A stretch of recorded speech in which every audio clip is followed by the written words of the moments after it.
Meus queridos, eu cumprimento a todos com a paz do Senhor. Abra sua Bíblia no livro do Gênesis, capítulo 45.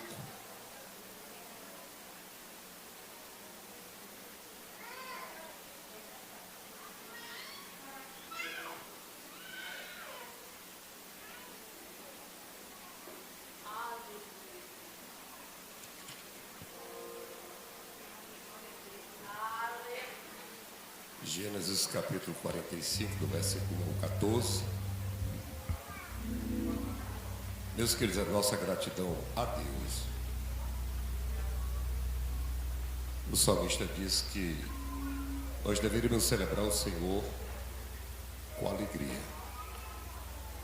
Celebrar o Senhor, todos os moradores da terra, servir o Senhor com alegria, apresentai-vos Ele com cânticos, saber que o Senhor é Deus, foi Ele e não nós, que nos fez povo seu e ovelha do seu pastoreio. A nossa segunda gratidão a Deus está no Salmo 133, como o salmista diz: ó quão bom e quão suave é que os irmãos vivam em união, pois será como óleo precioso que desce sobre a cabeça e a barba de Arão. Então a nossa gratidão a Deus pela amizade do pastor de Deus, muitos e muitos anos mesmo, nós temos uma ligação, estivemos um pouco distante, né? As atribuições, a distância, mas nós estamos aqui nessa noite. Também quero glorificar a Deus pelo trabalho da família. Meus queridos, a Assembleia de Deus, eu quero aqui parabenizar o Departamento da Família, eu vou explicar por quê. A Assembleia de Deus chegou aqui no Brasil em 1911, aqui no estado de Ceará em 1914, e nós somos uma igreja centenária. Nós crescemos em cima de 4 fundamentos: Jesus salva, cura, batiza no Espírito Santo e Ele voltará. E mediante isso a Assembleia de Deus cresceu assustadoramente, porque nós somos uma igreja de cunho missionário, pentecostal de cunho missionário. Porém, queridos, em algum momento da nossa trajetória nós deixamos para trás, ou nós cometemos o erro de Davi. Davi, ele foi guerrear contra os inimigos e ele deixou a esposa, os filhos dele, dos soldados, desguarnecidos na cidade de Ziclague. E os inimigos vieram e sequestraram a família. Então, em algum momento, a Assembleia de Deus, a gente não tinha esse foco da família. Mas eu louvo a Deus porque é um despertamento do Espírito de Deus para a gente trabalhar nas famílias. Eu quero louvar a Deus pelo Departamento da Família também. Meus queridos, antes de eu ler o texto, eu achei que eu tinha trazido muitos livros mesmo, mas quando fui olhar no carro só tinha 6 livros. Esse aqui é o meu 3º livro, eu terminei o 4º agora, ainda vou mandar fabricar. É um livro para pastores. O tema do livro é o pastor ferido. Como eu sou psicanalista, eu sou terapeuta, além de pastor, filósofo e teólogo, eu atendo pessoas com ansiedade e depressão. E esse livro aqui, pastor, em nome da nossa amizade, daqui a pouco eu faço uma assinatura, é Liderança Pessoal Vitoriosa, tá bom? De presente. Aí agora só resta 5 livros, tá bom? Se você puder nos ajudar, glória a Deus. Esse livro é um livro muito bom, um livro sobre liderança que custa R$30. Meus queridos, vamos para o texto. Gênesis 45 diz assim: então José não se podia conter diante de todos que estavam com ele e clamou: fazei sair daqui a todo varão. E ninguém ficou com ele quando José se deu a conhecer a seus irmãos. E levantou a sua voz com choro, de maneira que os egípcios o ouviam e a casa de Faraó o ouviu. E disse José a seus irmãos: eu sou José, vive ainda meu pai? E seus irmãos não lhe puderam responder, porque estavam pasmados diante da sua face. E disse José a seus irmãos: peço-vos, chegai-vos a mim. E chegaram-se. Então disse ele: eu sou José, vosso irmão, a quem vendestes para o Egito.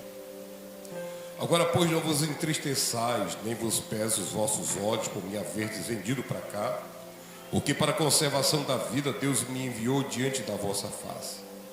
Porque já houve 2 anos de fome no meio da terra, e ainda restam 5 anos em que não haverá lavoura nem cega. pelo que Deus me enviou diante de vossa face para conservar a vossa sucessão na terra e para guardar-vos em vida por um grande livramento. Assim não fostes vós que me enviaste para cá, senão Deus, que me tem posto por pai de Faraó e por senhor de toda a sua casa e como regente em toda a terra do Egito. Apressai-vos e subi a meu pai e dizei-lhe: assim tem dito teu filho José, Deus me tem posto por senhor em toda a terra do Egito. Desce a mim e não te demores.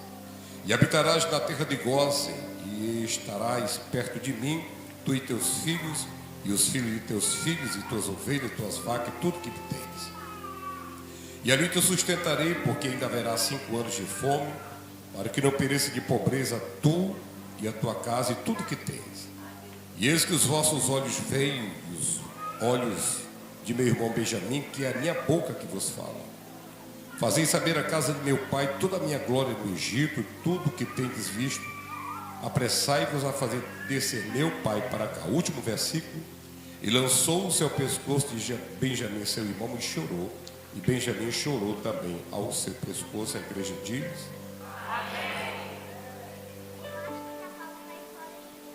meus queridos, eu sei que nós estigmatizamos José, e eu quero falar de um outro José que nós aprendemos nessa noite. Talvez o que eu vá falar de José aqui desconstrua a imagem que você tem de José, mas no final nós vamos entender porque nós temos uma tendência natural, humana, de olhar os personagens bíblicos e achar que eles são semideuses. Nós temos dificuldade de entender todos os personagens da Bíblia, inclusive Jesus, na sua humanidade. Nós estamos tratando de pessoas que são seres humanos. São seres iguais a mim, são iguais a você. Meus queridos, ainda na introdução da mensagem, eu queria que você gravasse o que eu vou falar agora. Vou falar com um psicanalista.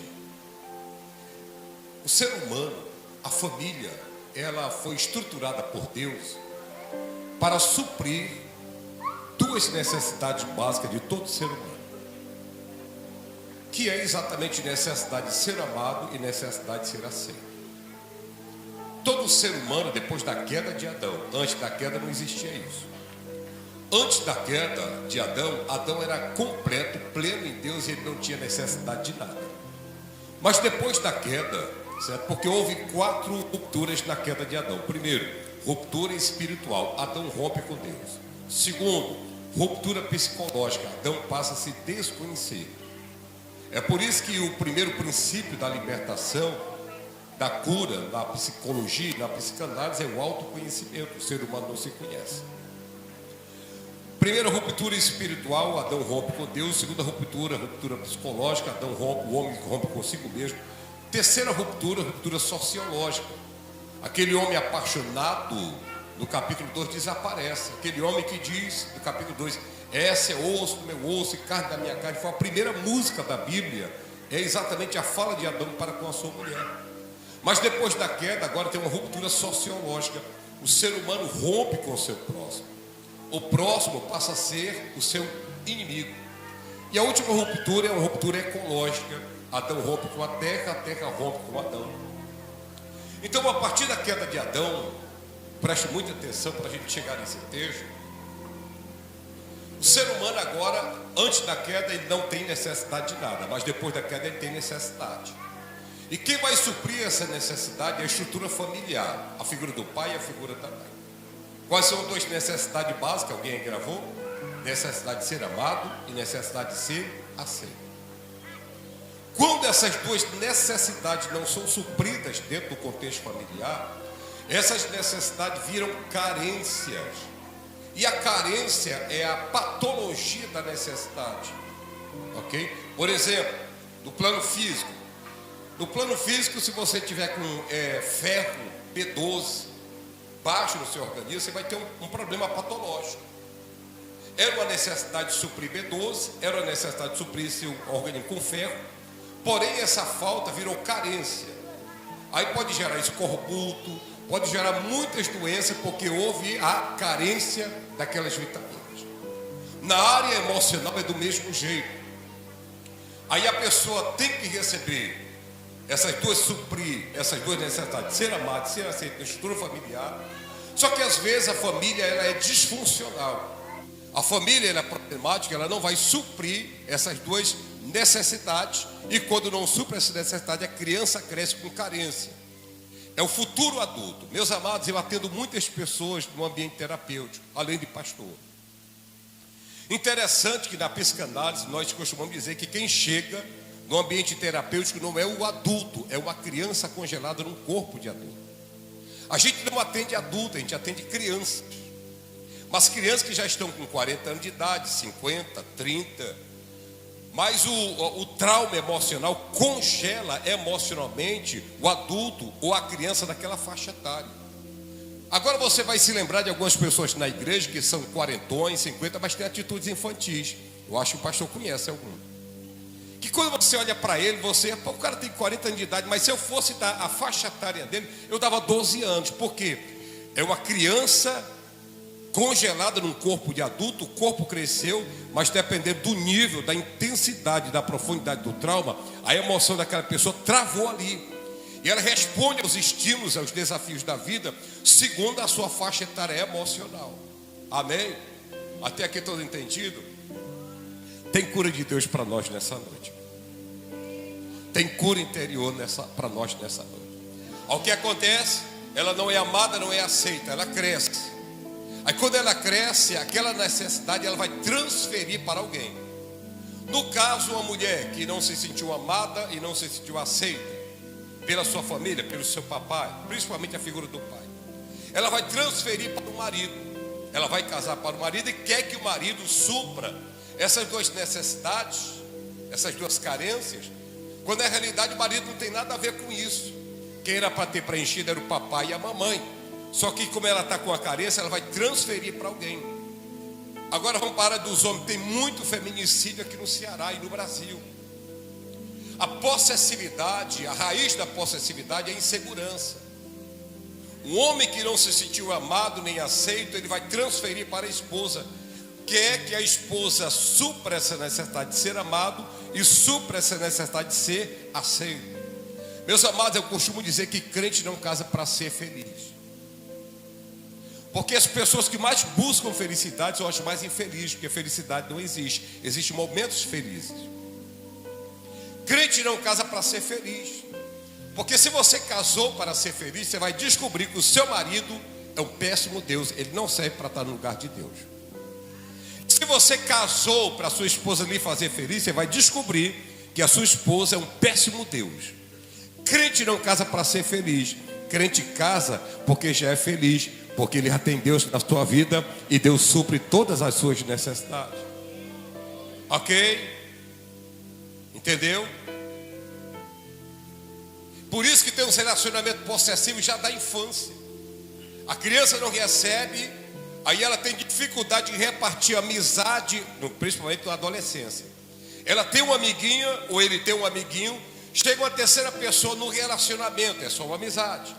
Mas ela tem dificuldade porque ela já tem aquela amiguinha como se fosse um objeto seu. Mas de onde vem essa possessividade? Volta a falar, na estrutura familiar. Mas vamos pular essa parte eu vou deixar para o ano que vem, quando vocês me convidarem. Agora, ainda na introdução da mensagem, olhe para a minha mão, olhe para a minha mão. 1, 2, 3, 4, 5, 5. O ser humano, todo ser humano luta contra 5 feridas emocionais. 5. Eu tenho que machucar um pouquinho aqui nessa noite, porque não tem como mexer na ferida sem machucar. Mas depois tem cura. Todos nós lutamos contra 5 feridas emocionais e talvez uma sangre mais, 2 ou 3, ou quem sabe você sangra nas 5 feridas. Primeira ferida que todo ser humano carrega e luta contra ela: rejeição. Segundo, abandono. Terceiro, humilhação. Quarto, injustiça. Quinto, traição.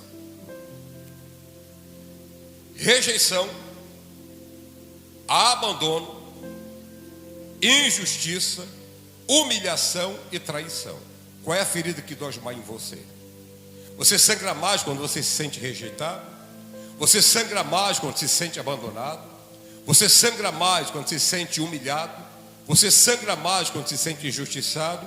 Ou você sangra mais quando se sente traído. Todos nós carregamos isso. Agora eu tenho uma boa notícia para você. Isaías disse que, em 53, que como ovelha muda, ele foi para o matadouro. E diante dos seus tosqueadores não abriu a sua boca. E diz: o castigo que nos traz a paz estava sobre ele, pelas suas pisaduras nós fomos sarados.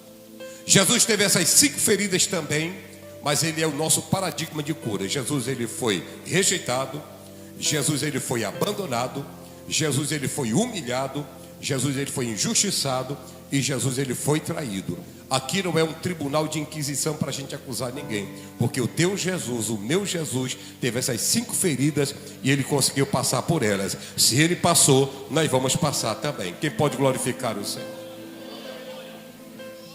Ainda na introdução da mensagem eu quero falar que a família influencia e causa um grande impacto em cada um de nós. É na estrutura familiar que nós seremos formados ou deformados. Porque a família influencia, causa um grande impacto em cada um de nós. A influência da família pode ser boa ou pode ser ruim. Pode ser para o bem ou pode ser para o mal. A influência da família afeta o nosso caráter e também afeta o que nós seremos no futuro. O que você é hoje é produto que você foi formado no passado. Muitos dos hábitos, sentimentos e princípios que trazemos, os recebemos, sabe de onde? Dentro do contexto familiar. Agora eu quero falar nessa noite dos traumas de José. A gente exalta muito José, assim como aquele cara que foi. A gente até vitimiza José, e José não precisa de vitimização. Porque a vitimização, ela tem um ganho secundário. Toda pessoa que se vitimiza, que ela sempre acha que ela é mais indigna, nasceu para sofrer, sofre mais, ninguém entende, né? Vai para o meio do mato, pega assim uma rosa e fica bem me quer, mal me quer, bem me quer, mal me quer. Toda pessoa que se vitimiza, ela tem um ganho secundário. Ela quer que alguém fique do lado dela para lamber suas feridas emocionais.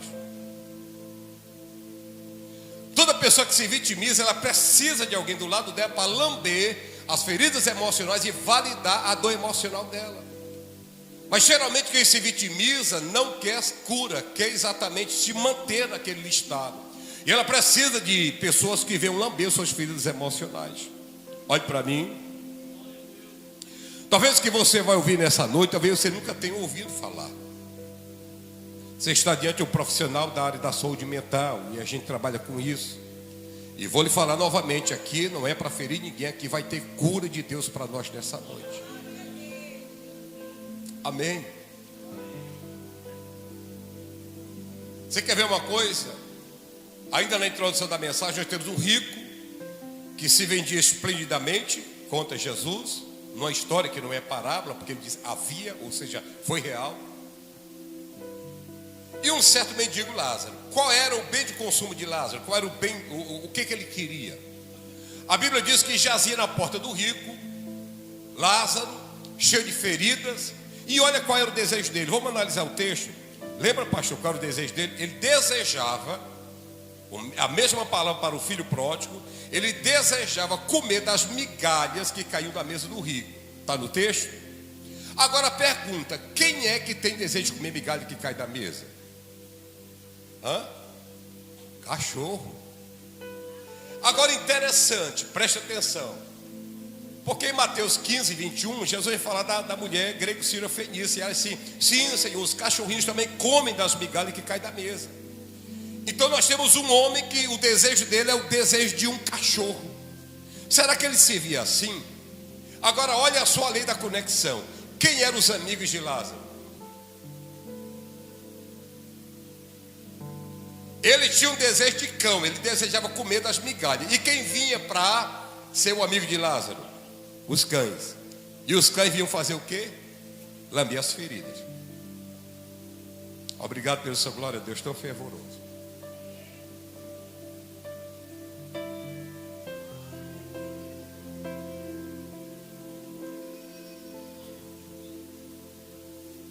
José, ele tem um trauma, é o trauma da rejeição. Os irmãos conhecem a história, até acredito que ele vai falar de José. Eu estava lendo, alguém falou que foi ele, foi? Vai falar de José. Porque a história de José é conhecida.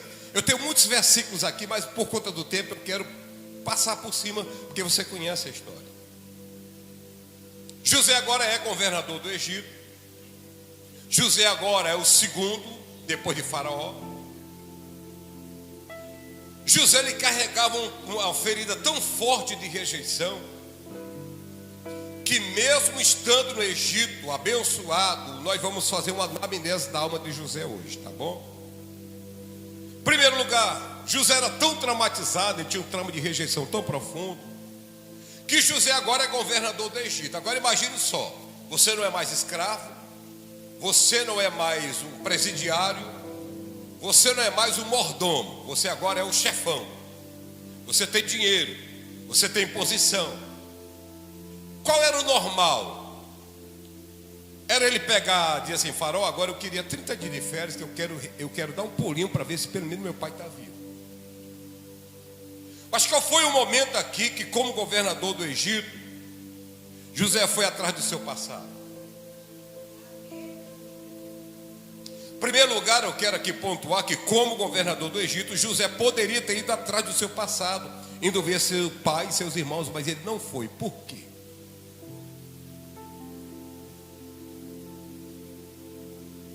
Meus irmãos, cada atendimento terapêutico que eu faço é uma volta ao passado, que não tem como trabalhar o presente e projetar o futuro sem mexer nas dores do passado. Tem alguns pacientes que eles abandonam o tratamento porque eles não aguentam mexer com o passado, que é doloroso demais. Mas José, ele não quer ir para o passado. José não quer se lembrar, eu vou contextualizar hoje. José quer esquecer as peias que ele levou, a falta do abraço, porque, deixa eu lhe falar uma coisa, hoje eu estava atendendo um pastor de um grande campo, e a gente conversando, e eu fazendo um tratamento terapêutico com ele, nós mexemos no passado dele, e eu comecei a perceber que as dores dele estavam no passado, e eu disse, meu pastor, eu vou lhe dar um diagnóstico aqui, depois lhe dou um prognóstico. Primeiro diagnóstico, pastor, o Senhor tem um filtro emocional que está adoecido. E quando a gente tem um filtro emocional adoecido, a gente tenta fazer uma leitura a partir do nosso filtro emocional doente.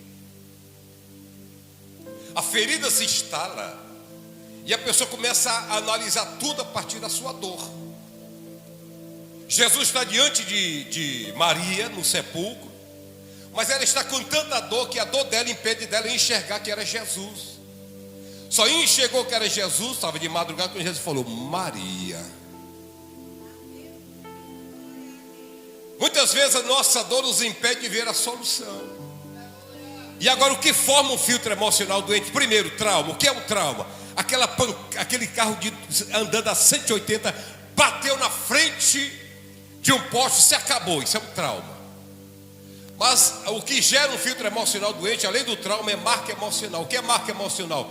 Marca emocional, vamos supor que eu dei um martelozinho pequeno, pegue o mesmo carro que não bateu, mas peço para uma criança quebrar o carro todinho com martelo. Ela vai conseguir? Vai.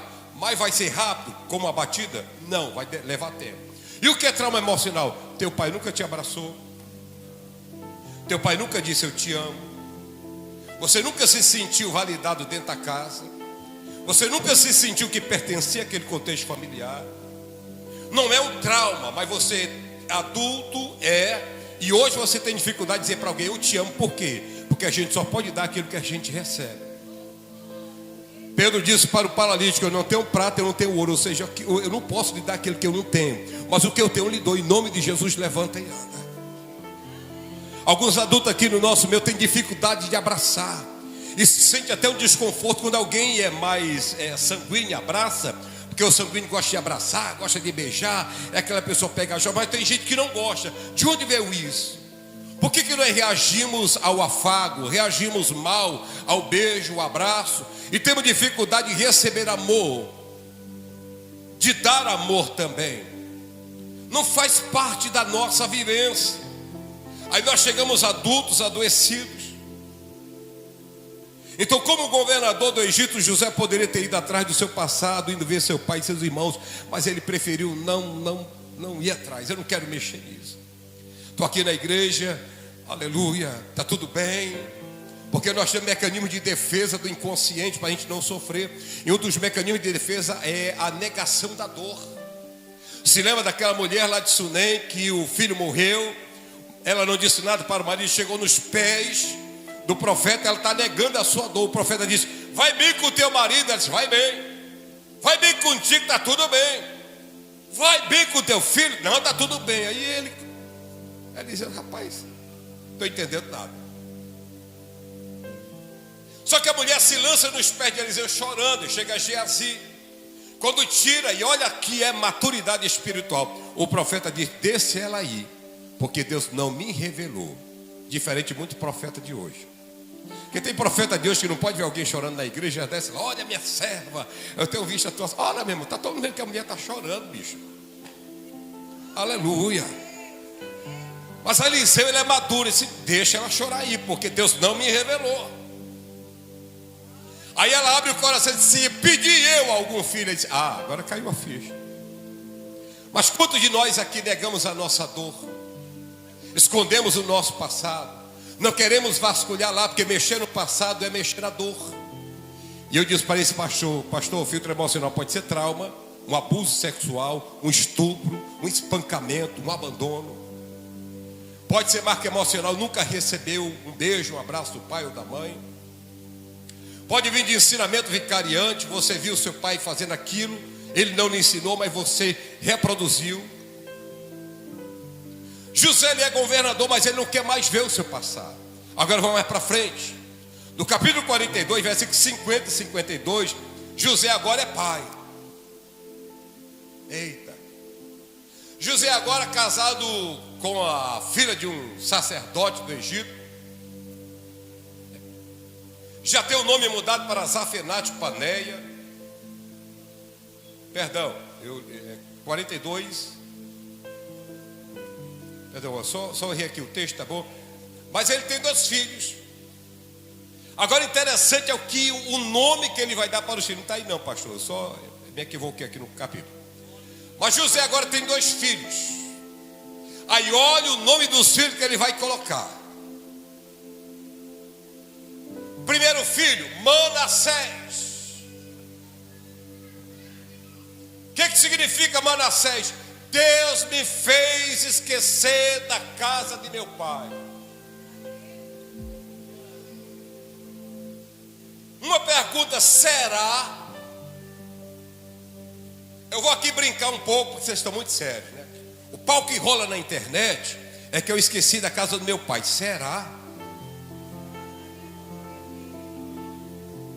O pau que rola na internet que eu não estou nem aí para o meu passado, não mexe comigo. Será?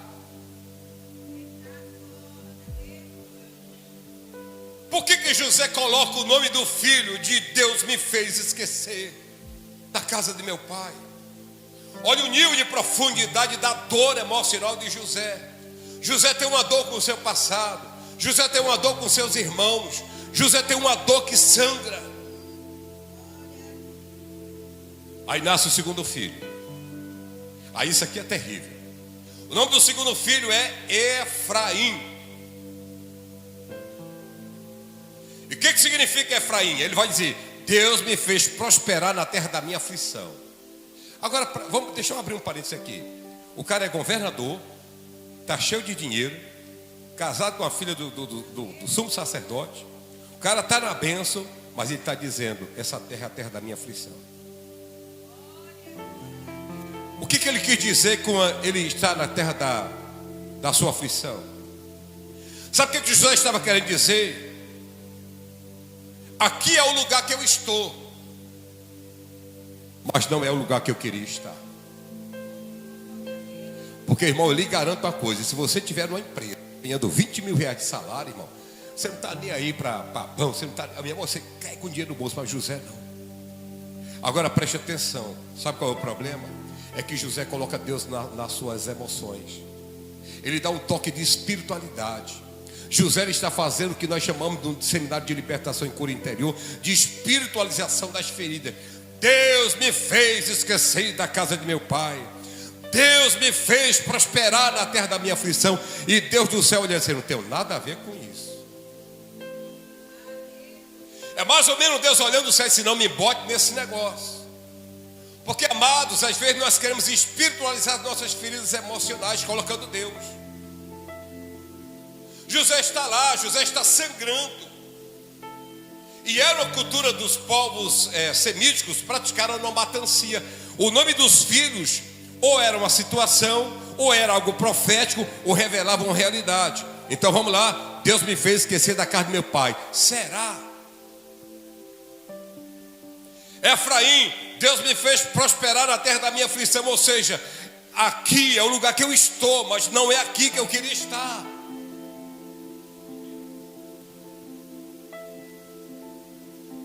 Canchora bandaia súria, emikia flaia xera banchou andaia sukianta kamaia súria, remiriandoro kamaia xera cantou kamaia súria. Eu sei que Deus tem cura para nós nesta noite. Aleluia, aleluia, aleluia, aleluia. Quem crê que Deus está aqui para curar as nossas feridas?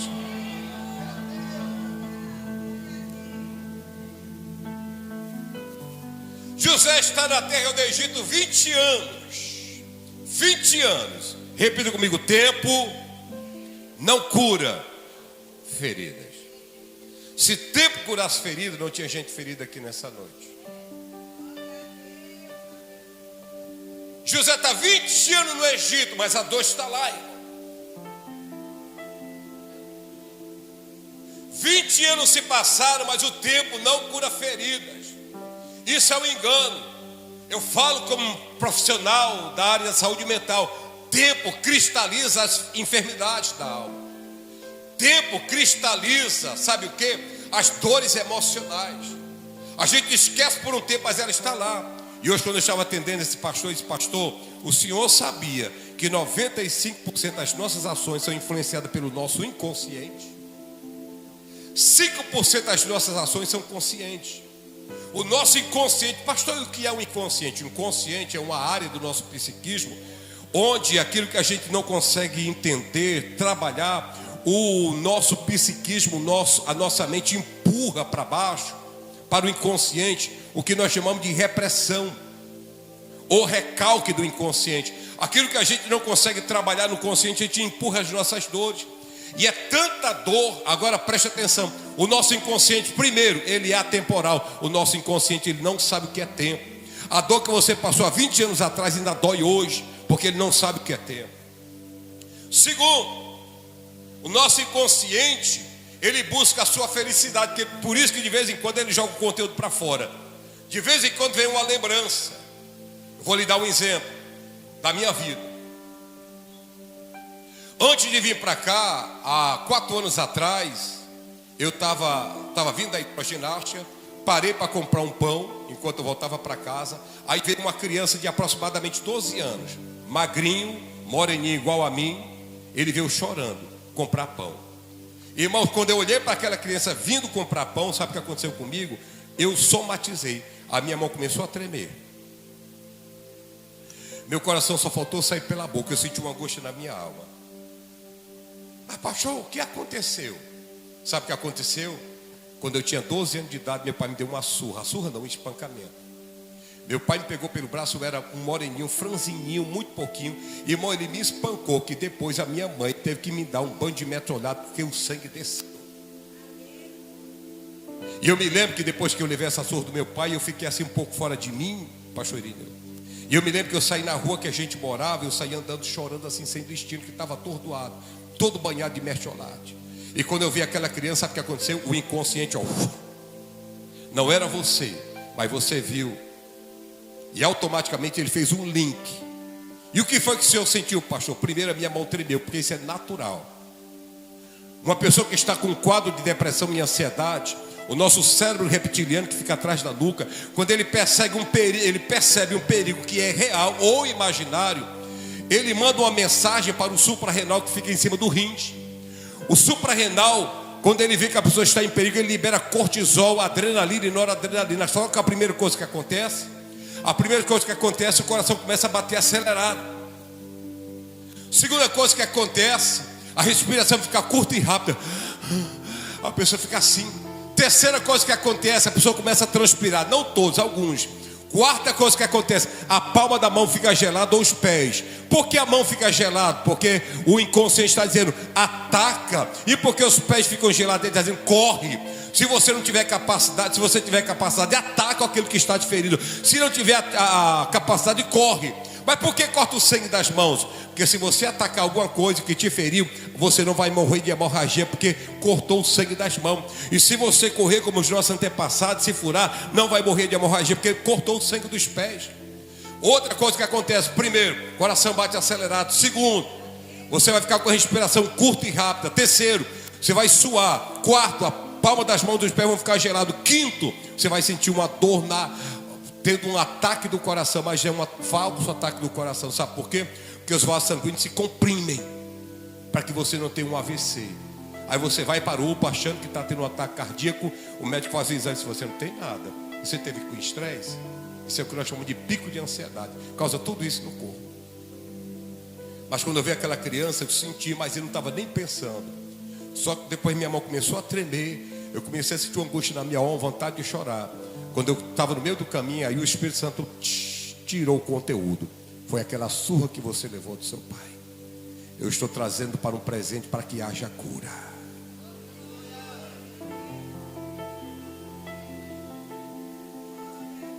20 anos se passaram, mas tempo não cura a ferida. Muito pelo contrário, vai cristalizar. Eu estou lhe dando hoje aqui para você de graça, que você pagaria R$200, 30 minutos de sessão.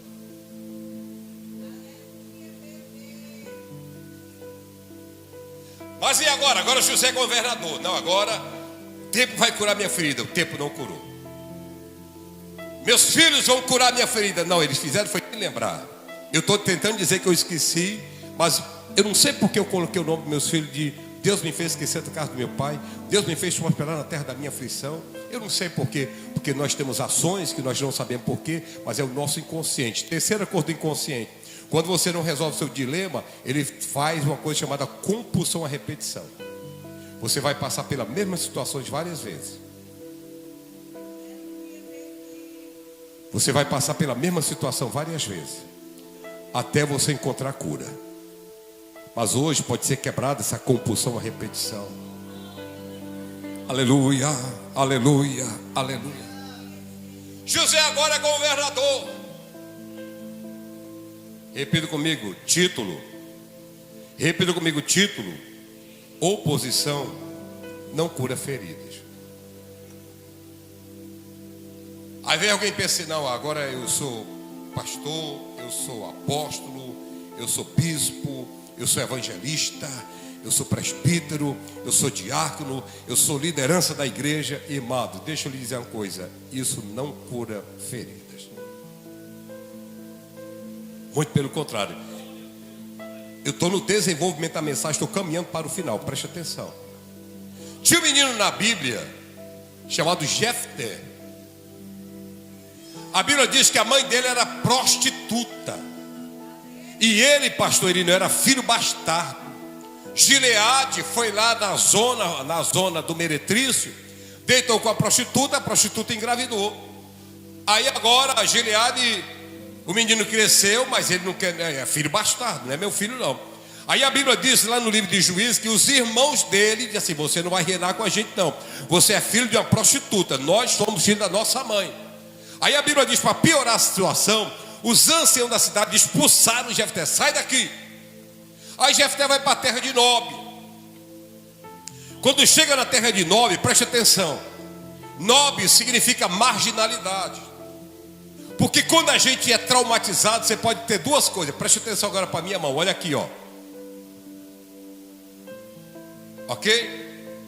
Isso aqui está no prumo. Essa parede está no prumo. Não? Pois é. O início do trauma pode fazer você ter duas reações. A terceira eu vou dizer já. Primeira, complexo Você pode ter raiz de rebelião ou raiz de rejeição.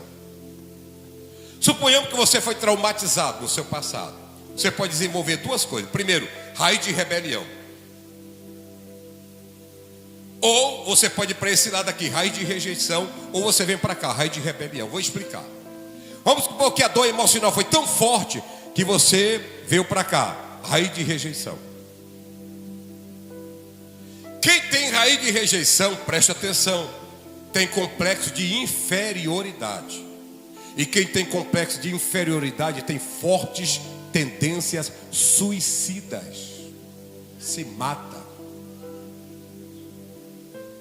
Agora vamos imaginar, porque aqui tem, pastor. Isso aqui, querido, não é revelação do Espírito Santo, não. Eu estou deixando Deus de fora. Isso aqui é empiria, isso aqui é constatação terapêutica. Aqui no nosso meio tem gente que tem tendência suicida. Tem gente no nosso meio aqui que já pensou em algum momento da sua vida em tirar a sua vida.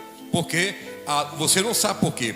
A dor emocional fez você ter raiz de rejeição. A raiz de rejeição fez você ter complexo de inferioridade. Você se acha infeliz, inferior, e você tem forte tendência a suicídio. Agora vamos para cá. Tem alguém que foi rejeitado, ele não tem raiz de rejeição, mas ele vem para o outro lado, pastor. Raiz de rebelião.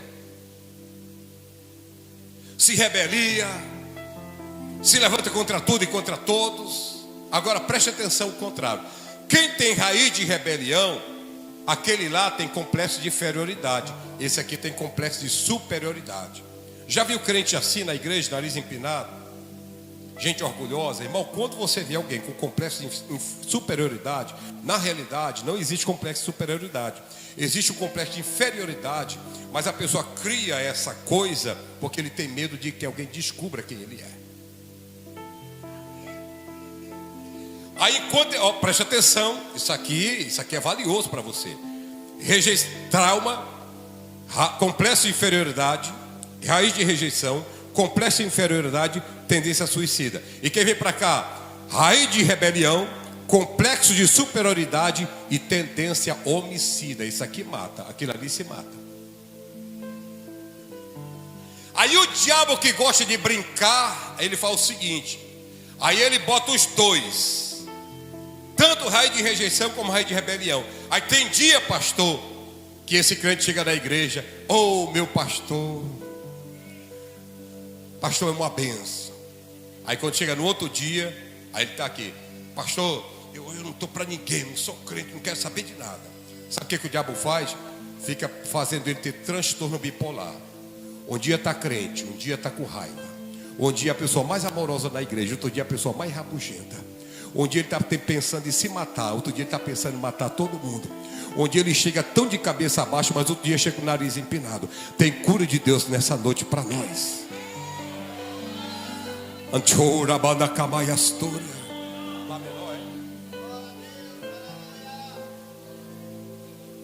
A banda Lá menor.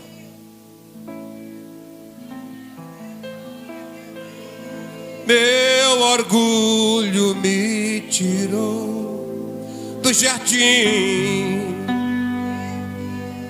tua humildade colocou o jardim em mim. Se eu vendesse tudo que tenho em troca do amor,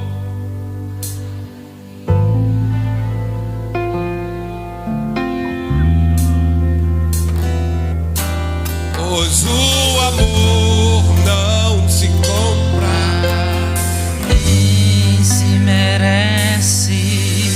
o amor se ganha, de graça o recebe.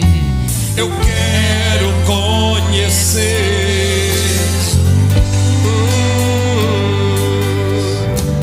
eu quero conhecer Jesus E ser achado nele. Enquanto você adora o Espírito Santo, Ele vai te tocar. Enquanto você adora o Espírito Santo, vai tocar na sua alma. Conhecer Jesus. Meu orgulho me tirou. Do jardim, Você pode louvar? sua Meu colocou o jardim em mim. Se eu vendesse tudo que tenho em troca do amor, eu falharia.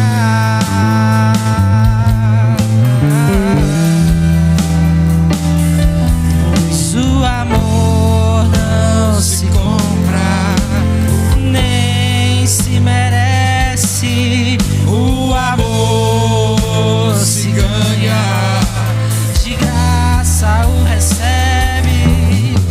Eu quero conhecer Jesus.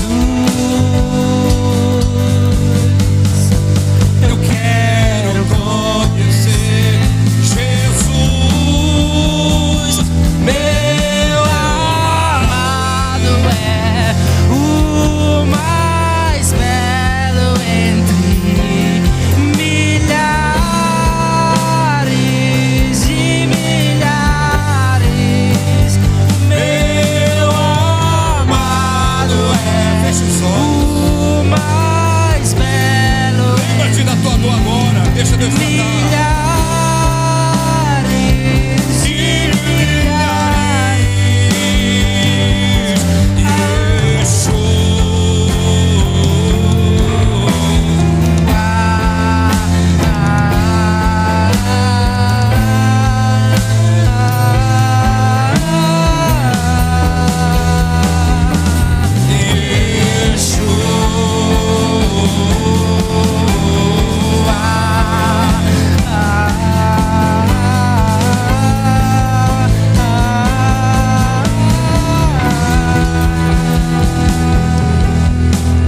Essa casa é sua casa. Nós deixamos ela pra você.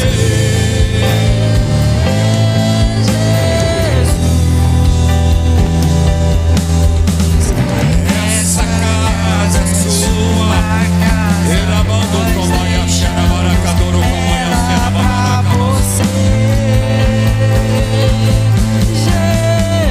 Apareça. Apareça e o teu nome cresça. Enche esse lugar, enche esse lugar.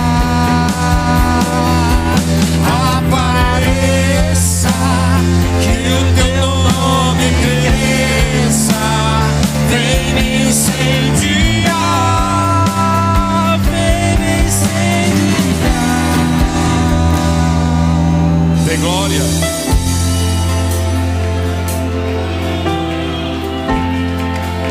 E aleluia. Toca, Jesus. Toca, Jesus. Sinta o toque de Deus aí curando a sua alma. Sinta o toque de Deus na sua vida, nas suas dores. Que todo sangramento seja cessado agora. Rakai, Terabarabaiaçu, Kirimiancho, Kabaiastúria. Quem pode levantar as mãos dos céus e adorar a Ele? Adore, adore, adore.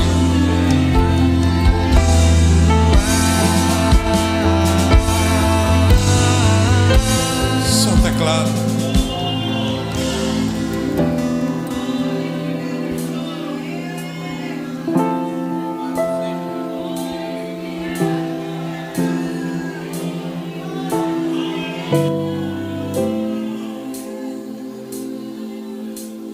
José está sozinho no Egito, 20 anos, dores na alma, esqueceu da casa do pai. Poderia ter ido lá e não foi, mas eu tenho uma surpresa. Ele disse: Deus me fez esquecer da casa do meu pai. Deus me fez prosperar na terra da minha aflição. Agora olhe para mim, José, olhe para mim. José não foi atrás do passado dele. Sabe o que aconteceu? O passado dele procurou ele. Aleluia. Aleluia. Olhe para mim. Ou você procura o seu passado, mas fique tranquilo, se você não procurar, ele vem. Olha o capítulo 42, versículo 5, versículos 6 e 7. José, pois, era governador daquela terra, ele vendia todo o povo da terra, e os irmãos de José vieram a ele, inclinaram-se ante ele com a face na terra. E José, vendo seus irmãos, conheceu-os, porém mostrou-se estranhos para com eles, e falou com eles asperamente, disse: de onde vocês estão vindo? E ele disse: é da terra de Canaã, para comprar mantimento. Versículo 8: José, pois, conheceu seus irmãos, mas eles não o conheceram. Então José se lembrou dos sonhos que havia sonhado dele, e disse: vocês são espias, e vieste para ver a nudez da terra. E eles disseram: não, senhor meu, mas teu servo viera comprar alimento. Todos nós somos filhos de um varão, somos homens de retidão, e teu servo não são espias. E ele lhes disse: não, antes vocês vieram aqui para ver a nudez da terra.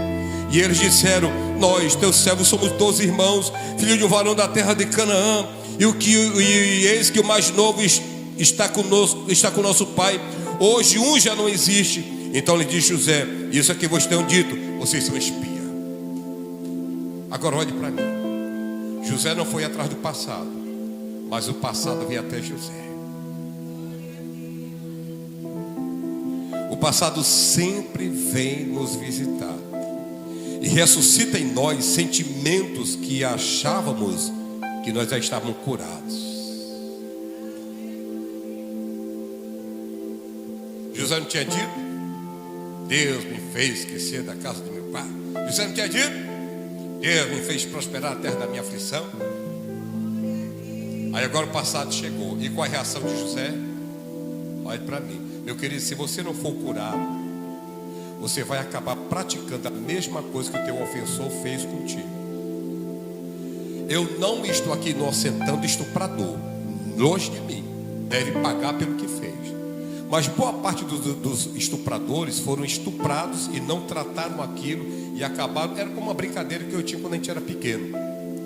Eu já tenho 60 anos, né? Aí, quando a gente era menino, tinha um chamado sabacu. Para dessa geração mais nova não sabe o que é sabacu, é isso aqui, ó. Um amiguinho do colégio chegava e fazia isso, ó. Encheu a mão e dava na cabeça. Pá!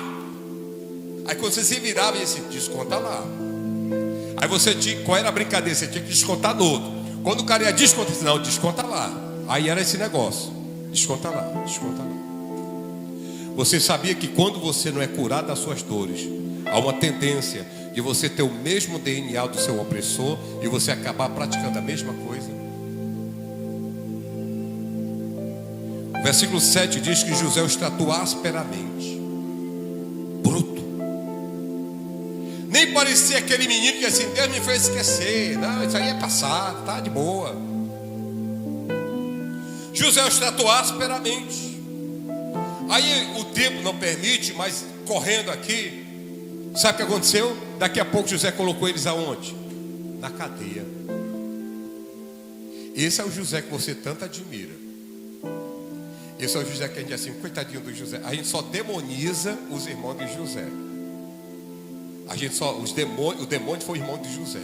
Irmão, olhe para mim: quem não tem domínio próprio tem demônio próprio. Obrigado pela sua glória a Deus tão fervoroso. Quem não tem domínio próprio tem demônio próprio. Pastor, você está com... Não, estou falando de um homem que tem sentimento. Você tem sentimentos? Quem aqui tem sentimentos? Eu tenho. Aconteceu com José. José não é diferente de nós. Agora vamos tirar esse negócio de achar que o José era só o coitadinho. Tá bom? José trata asperamente. Irmão, nós temos tendência a tratar os outros asperamente, porque a psicologia diz que pessoas feridas ferem porque estão feridas. Quando eu encontro, eu sou pastor há 26 anos, irmão. Quando eu encontro uma ovelha que gosta de dar amarrada nos outros, irmão, eu já sei que estou diante de uma pessoa ferida, porque ela está ferindo os outros, porque ela foi ferida também. José os tratou asperamente. Para piorar a situação, José coloca eles na cadeia durante 3 dias. Deixou eles lá na cadeia 3 dias. Olhe para mim. Nos dias de Jesus, eu estou terminando.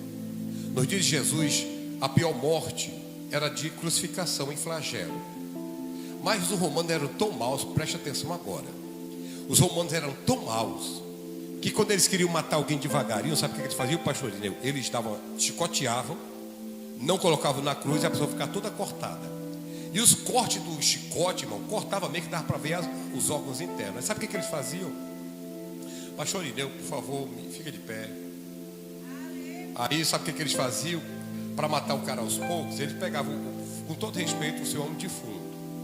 Aí eles pegavam, o cara estava com as costas toda cortada. Aí eles amarravam mão com mão, pé com pé. Aí o cara estava preso a um corpo de um defunto. Tá bom? Aí ele era obrigado a carregar aquele defunto. No primeiro dia, o pastor Irineu morreu agora, ainda está quentinho. No outro dia, o pastor Irineu já está um pouco duro. Com 48 horas, já está começando a inchar, está começando a perturbar aqui. Só que eu estou amarrado. Eu vou citar alguns lugares e vocês vão repetir assim, carregando o defunto, tá bom? Aí, a pessoa estava condenada à morte, vinha para a igreja. Vamos lá? Sai da igreja e ia para casa. Acordava no outro dia e ia para o trabalho. Sai do trabalho e voltava para casa. Saía da casa e vinha para a igreja. Só que é o seguinte, esse corpo aqui, ele ficava podre e os bichos começavam a entrar nos cortes feitos e a pessoa não tinha como se livrar. E a pessoa que carregava o defunto acabava morrendo por infecção generalizada, por conta do contato. Tá bom? Obrigado, pastor. Você sabia que quando a gente não perdoa alguém, a gente carrega essa pessoa para onde a gente vai? Você sabia que talvez possa ter aqui alguém que foi estuprado dentro da família e você não liberou o perdão? Para onde você vai, você carrega o seu estuprador. Aquele que abusou de você, para onde você vai, você carrega. Tá bom? Agora preste atenção. Irmão, eu particularmente eu não gosto de pregação assim. É o meu gosto particular. Eu não gosto de gente assim, de 2 minutos. Olha para o seu irmão, diga, tudo bem, cada um tem uma temática. Eu não faço isso. Mas hoje eu vou quebrar o meu protocolo. Eu posso, pastor? Amém? Aperte a mão de alguém e diga para ele qual é o nome do defunto que você está carregando até hoje.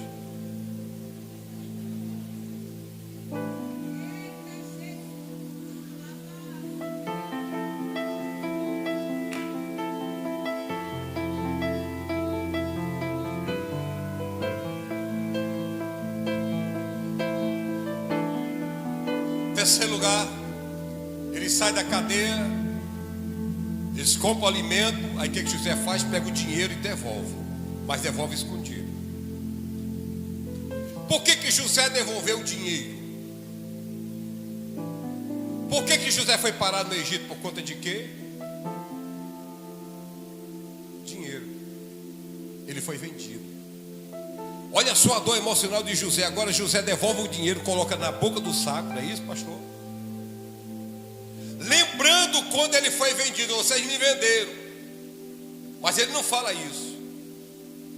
Aí lá na frente eles voltam pela segunda vez, traz o dinheiro de volta. Aí José mente, devolvendo o dinheiro.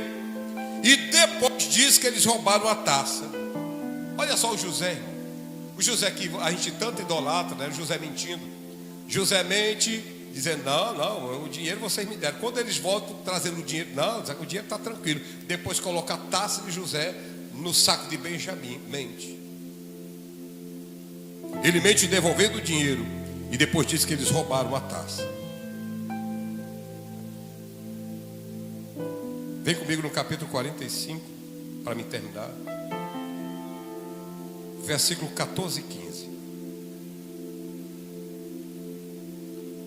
E beijou todos os seus irmãos e chorou sobre eles.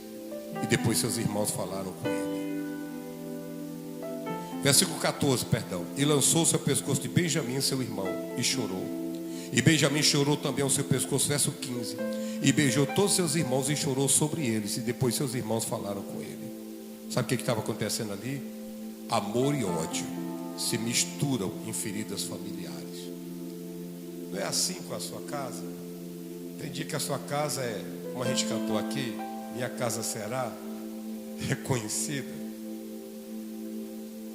como lugar de quê? Mas tem dia que não está lá essas coisas todas, né? Tem dia que está todo mundo se devorando. É amor e ódio que se misturam.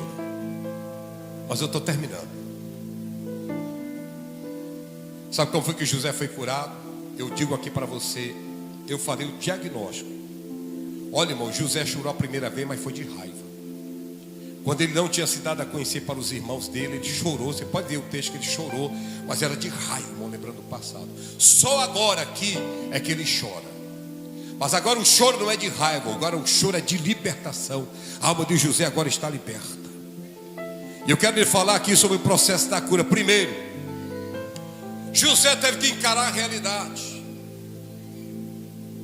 Ele olhou para os seus irmãos e disse: eu sou José, eu sou irmão de vocês. Meu pai ainda vive. Depois que o drama, depois que a cura interior acontece, José encara a realidade. Porque até antes dele encarar a realidade, sabe como era o nome dele? Zafenate Paneia. E o que significa Zafenate Paneia? O revelador de segredos. Mas agora ele disse: meu nome não é Zafenate Paneia, meu nome é José. Meus queridos, encare a realidade, encare essa dor que você trouxe hoje aqui nesse culto. Ah, pastor, eu queria esquecer, eu queria Manassés, eu queria Efraim na minha vida, mas não dá. Nessa noite nós vamos encarar a realidade. Pastor, está doendo, pastor, está sangrando. Pastor, me ajuda, eu ajudo.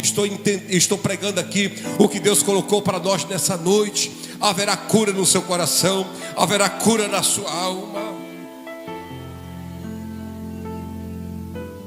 Segundo lugar, tem alguns irmãos aqui que estão chorando. Irmão, isso aqui é terapêutico. Por que José chorou? José coloca para fora um choro engasgado de 20 anos.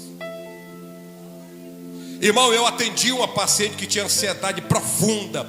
Já tinha ido para psiquiatra e o negócio estava difícil para ela. Eu fiz tratamento com ela 1 ano e meio. E sabe o que aconteceu? Em toda a sessão ela chorava. E ela dizia: me perdoe. Não, pode chorar. Chore à vontade. O tempo é seu. Esse ambiente é seu. Pode chorar à vontade. Certo? Ela chorava. Depois eu esperava ela terminar de chorar. E ela chorava muito. Toda a sessão. 1 ano e meio. Aí quando nós começamos a trabalhar o passado dela, sabe o que nós descobrimos? Que quando ela era criança, a vida dela todo dia o pai batia nela e dizia assim: engula o choro. Sabe quantos anos essa paciente tinha? 38 anos. Eu disse: minha filha, pode chorar, porque foram 38 anos aprendendo a engolir o choro. E sabe o que aconteceu? Está aí a sua depressão, por causa do choro engolido. Quer chorar nessa noite? Pode chorar.